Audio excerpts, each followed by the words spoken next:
Okay, so being that today it it came out drizzly in the morning, but the sun came out, and I'm finishing up the last touches on all my pieces and parts, and now I'm gonna paint the fuel pump.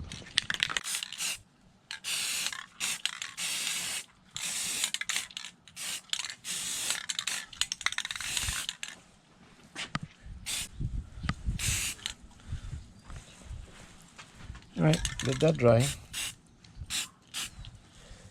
It dries quickly, and then how's my papa doing? He's a little dizzy, got a little anesthesia. How's he doing? Good. Yeah, he's walking around better. He's too old for the surgery. Oh, yeah, papa. Oh, yeah, papa. He's a little sleepy. He's a little sleepy. So we took Papa to the vet because he's been having a lot of hacking and sneezing and coughing and stuff. And he had a small infection. But then they looked down his throat and he's got a larynx problem, like the mother. And we did the surgery to the mother when she was about 10. And she didn't really recoup. It got better, but it didn't go away. So he is not as bad as the mother used to be. So he's hanging out here with me now, going through the anesthesia. That's why he's getting the shakes. But he didn't want to be in the kennel because I locked him up so he can settle down and get the anesthesia off his system because he was kind of drowsy, a little drunk. Yeah, I'm talking about you. He's looking at me. So while the pump is drying, I got a new batch of the cigars that I bought. And I got here a Fuente Reserva Don Carlos Reserve. As far as the aroma, how you doing, Nacho? Come here, Papa, come here. Oh, you still dizzy, huh? You still a little dizzy. Oh, you little dizzy. Oh, don't worry, we're not gonna do the surgery because you're not gonna go through that. No. As long as he's in good condition, it's okay. But Yeah, if he goes worse. Yeah, he's not that bad. You know, that's another. He's not breathing like Ginger was really bad. No, Ginger was bad. Ginger wasn't bad.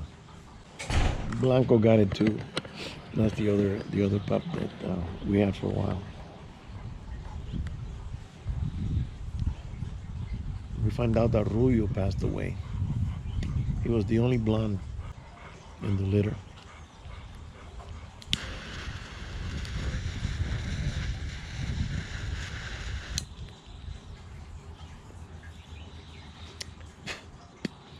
I found out through a friend of mine that came visiting from Florida. He was here for a week and a half. That the reason that the other lighter that is identical to this one doesn't work is because I was using it like this against the cigar with the cap on top, and the cap will get really hot and transfer the heat down to the sparker, and the sparker got destroyed, I guess. That's why it doesn't work. So you gotta hold it sideways like that, or even upside down, but never up. I didn't know that. You always learn something. Now, I talked to the shop today. He called me because I said if the cam is good, because he's gonna look into it. Right now, he's not. He's gonna look at it tomorrow. He's gonna wipe it clean and use the micrometer and check it, see if the numbers are good. If the numbers are good, we're gonna reuse it. And I'm kind of going back and forth on that because I'm considering that the cam is made here in '96. Now it could be made in China, and I don't really trust Chinese parts. It's okay if you buy other things, but for an engine, I want it to be GM. And I don't even know if GM makes it over there too. So this is hardened steel, and I looked at it, but I'm not an expert. It looked good, and I didn't see any scratching or anything. I don't know if it's worn down a little bit. So he's going to check it with a micrometer, and then tell me if the numbers are good, and then we can keep it, and then compare it. It's not that expensive to buy another one. It's only $100. Now, one thing that I was saying before is that they had to have the left-leaning gearing on the cam, and it turns out that this one is not to the left, it's to the right. So what makes the engine go left? I think it's the firing order. That's the only thing, is the firing order. Because the piston, all they do is go up and down. But they gotta go up and down in a certain sequence to make the engine turn. So we're gonna look into that. And it didn't have a chain, a timing chain. It had gears, which is good. It makes it stronger and makes it solid. So that was good. And then he's gonna put in the new pistons and everything else. So I gotta go tomorrow and have a sit down with him and go through all the stuff and make sure that we're good, you know. Well, I came down to the shop and they completely dismantled the engine and they got the parts different places. They haven't started on the block yet. It's in line with 2 more blocks to get it done. But this is the shop. They got flywheels and cams and blocks, engines everywhere. So this guy's been in business. He knows his deal. And he showed me an oil that's called the break-in oil. I didn't know it existed because I'm not a mechanic. And this is the oil you use to break in the engine. So I'll be getting some of that. So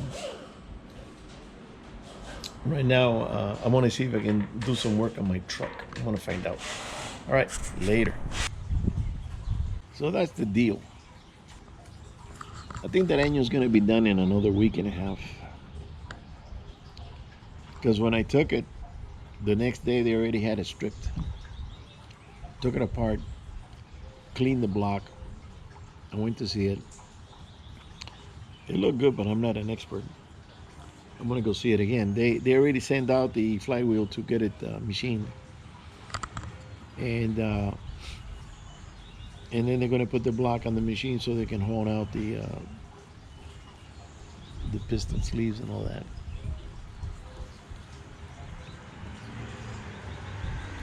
I had the car touched up, the bumper, because there was a big scratch there, so they fixed it and they cleaned the glass. Look at that.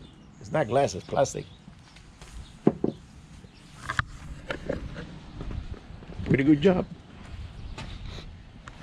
All right. Let's flip it around.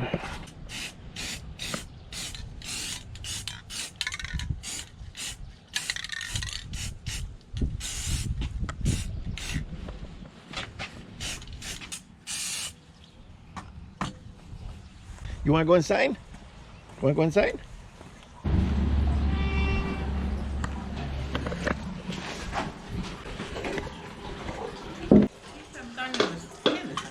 He's wagging his tail like, let me in. All right, I'm gonna get ready to start painting the part.